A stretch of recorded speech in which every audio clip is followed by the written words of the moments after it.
Dunia sedang memasuki perang paling senyap dalam sejarah manusia. Bukan perang nuklir, bukan perang rudal, tapi perang chip. Perang menentukan siapa yang akan menguasai masa depan dunia. Selama puluhan tahun, Amerika Serikat berdiri sebagai raja teknologi, mengendalikan hampir seluruh industri semikonduktor dunia. Setiap komputer, ponsel, dan sistem pertahanan modern, semuanya bernafas dari ciptaan mereka. Tapi hari ini, situasi berubah. Sebuah kekuatan baru bangkit di timur, menantang dominasi yang dulu tak tergoyahkan. Cina dengan strategi senyapnya berhasil menemukan celah yang selama ini tak pernah terpikirkan oleh Barat. Dari laboratorium rahasia di Beijing, lahir teknologi yang bisa mengubah segalanya. Sebuah teknologi yang bahkan bisa menghancurkan supremasi chip Amerika, teknologi kuantum. Dengan kekuatan ini, Cina tidak hanya mengejar, tapi melompat melewati Amerika. Dan dunia kini menyaksikan lahirnya babak baru, perang chip kuantum. Perang yang akan menentukan siapa yang menguasai ekonomi global, kecerdasan buatan, dan bahkan masa depan umat manusia. Perang chip bukan dimulai hari ini. Akar konflik ini sudah tertanam sejak lebih dari 1 dekade lalu. Tahun 2015, Cina mengumumkan proyek besar berjudul Made in China 2025. Sebuah rencana ambisius untuk mandiri dalam industri teknologi tinggi, termasuk semikonduktor. Amerika menanggapinya dengan sinis. Washington yakin Cina tidak akan pernah bisa mengejar keunggulan teknologinya yang sudah dibangun selama setengah abad. Mereka percaya bahwa negeri tirai bambu hanya akan jadi peniru, bukan pencipta. Tapi di balik layar, Beijing bergerak cepat. Ratusan laboratorium baru dibuka. Pemerintah menggelontorkan dana miliaran dolar untuk riset chip generasi baru. Sementara itu, perusahaan seperti Huawei dan SMIC mulai menciptakan arsitektur prosesor mereka sendiri. Pada tahun 2018, perang dagang pecah. Amerika menuduh Cina mencuri teknologi dan menjatuhkan sanksi. Namun, sanksi itu justru menjadi titik balik. Bukannya melemah, Cina justru memperkuat diri. Mereka membangun rantai pasokan sendiri, mendirikan pabrik-pabrik yang mampu memproduksi chip tanpa bergantung pada Barat. Dan disitulah perang chip global dimulai. Bukan dengan peluncuran rudal, tapi dengan embargo ekspor teknologi. Amerika melarang TSMC Taiwan menjual chip canggih ke Huawei. Mereka memblokir suplai mesin litografi dari Belanda dan Jepang. Tapi larangan itu tidak menghentikan Cina, malah itu membakar semangat mereka. Beijing mulai mengembangkan teknologi produksi dalam negeri. SMIC berhasil menciptakan chip 7 nanometer dengan peralatan lokal, sesuatu yang dulu dianggap mustahil tanpa teknologi Barat. Sementara itu, dunia mulai menyadari sesuatu. Perang chip bukan lagi soal ekonomi, tapi soal kekuasaan global.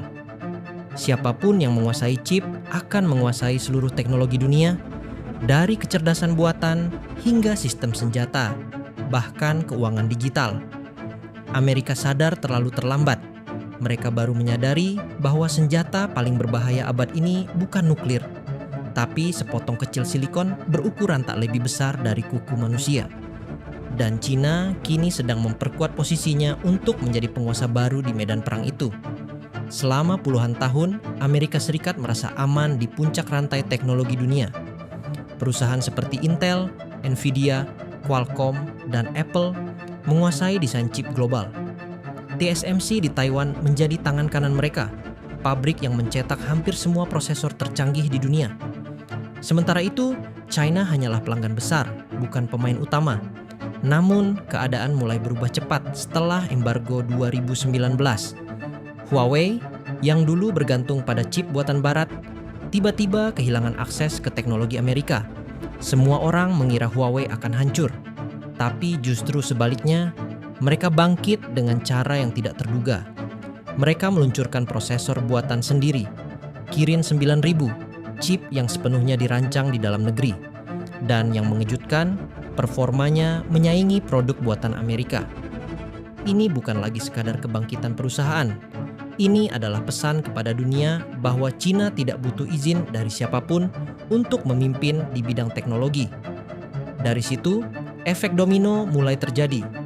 SMIC, raksasa semikonduktor Cina, mulai memproduksi chip 7 nanometer, padahal tanpa bantuan mesin litografi ekstrem dari AS atau Belanda. Media Barat kaget. Bagaimana mungkin mereka bisa melakukannya? Jawabannya sederhana. Cina tidak berperang dengan senjata yang sama. Mereka menciptakan jalur teknologi alternatif, jalur yang bahkan tidak bisa dipahami sepenuhnya oleh Barat. Negara-negara di Asia, Afrika, dan Timur Tengah mulai kehilangan keyakinan pada sistem lama yang dikendalikan Barat. Mereka melihat ke Beijing, bukan lagi ke Washington. Di Afrika, proyek infrastruktur Cina tumbuh di setiap negara. Di Timur Tengah, kerjasama teknologi antara Cina, Iran, dan Arab Saudi semakin erat. Sementara Rusia dan India memperkuat kolaborasi militer dan energi dengan Beijing. Perlahan tapi pasti, terbentuklah dunia multipolar. Dunia di mana tidak ada satu negara pun yang bisa mengontrol segalanya. Amerika yang dulu memimpin setiap forum internasional, kini mulai kehilangan pengaruhnya. Sementara Cina memainkan peran baru, bukan sebagai pengikut, tapi sebagai arsitek tatanan global yang baru. Inilah wajah baru dunia. Satu sisi mengandalkan kekuatan militer dan ekonomi lama, sisi lainnya mengandalkan teknologi dan kontrol data. Dan di tengah pergeseran besar ini, perang chip dan perang AI hanyalah permulaan. Karena setelah data, yang akan diperebutkan berikutnya adalah kesadaran manusia itu sendiri. Cina tahu, masa depan perang tidak lagi ditentukan oleh rudal atau kapal perang, bukan juga oleh minyak, gas, atau nuklir, tapi oleh data, algoritma, dan kekuatan komputasi. Itulah sebabnya Beijing kini fokus pada strategi yang jauh lebih halus, tapi mematikan. Kedaulatan digital berbasis teknologi kuantum. Di antara kota Beijing dan Shanghai, kini terbentang jaringan komunikasi kuantum sepanjang lebih dari 2.000 km. Jaringan yang mustahil diretas, bahkan oleh superkomputer Amerika sekalipun.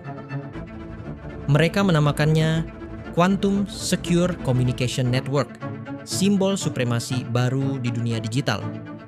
Melalui jaringan ini, setiap data yang keluar dan masuk ke sistem pemerintahan, militer, dan industri Cina dilindungi oleh hukum fisika, bukan sekadar enkripsi buatan manusia.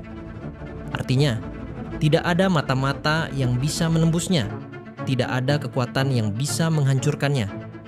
Dan di balik semua itu, China sedang mempersiapkan sesuatu yang lebih besar lagi, Quantum Internet. Sebuah proyek global untuk menghubungkan dunia dengan sistem komunikasi yang sepenuhnya aman dan super cepat. Bayangkan sebuah dunia di mana seluruh ekonomi, perbankan, dan jaringan AI berjalan tanpa bisa diretas oleh siapapun. Itulah visi besar Beijing, menciptakan dunia baru yang berputar bukan di bawah bayang-bayang Barat, tapi di bawah kendali sistem mereka sendiri. Amerika tahu hal ini berbahaya, karena jika kuantum internet China benar-benar berhasil, seluruh sistem komunikasi dunia bisa berpindah pusat dari Silicon Valley ke Beijing. Dan disitulah titik balik peradaban modern akan terjadi. Dunia yang dulu dipimpin oleh inovasi Amerika akan beralih ke tangan mereka yang paling cepat memahami bagaimana mengendalikan realitas digital.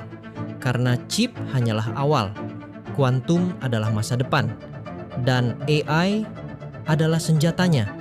Sekarang, kita hidup di zaman di mana senjata tidak lagi menembakkan peluru, melainkan data. Pertanyaannya sederhana, tapi menakutkan. Siapa yang sebenarnya mengendalikan dunia digital kita saat ini? Apakah kita masih bebas, atau sudah menjadi bagian dari sistem yang tidak bisa kita lihat? China telah menunjukkan bahwa kekuatan baru tidak perlu menembak untuk menang. Cukup dengan mengendalikan aliran informasi, dan dunia akan tunduk dengan sendirinya. Perang chip mungkin tampak sunyi, tapi dampaknya menggema di setiap aspek kehidupan manusia. Kita sedang hidup di masa transisi, di mana raja lama mulai goyah dan penguasa baru sedang naik ke tahta. Dan satu hal pasti, perang ini belum berakhir, karena bab berikutnya baru saja dimulai. Bagaimana menurut Anda? Tulis pendapat Anda di kolom komentar. Dan jangan lupa, subscribe channel kami untuk mendapatkan analisis geopolitik paling tajam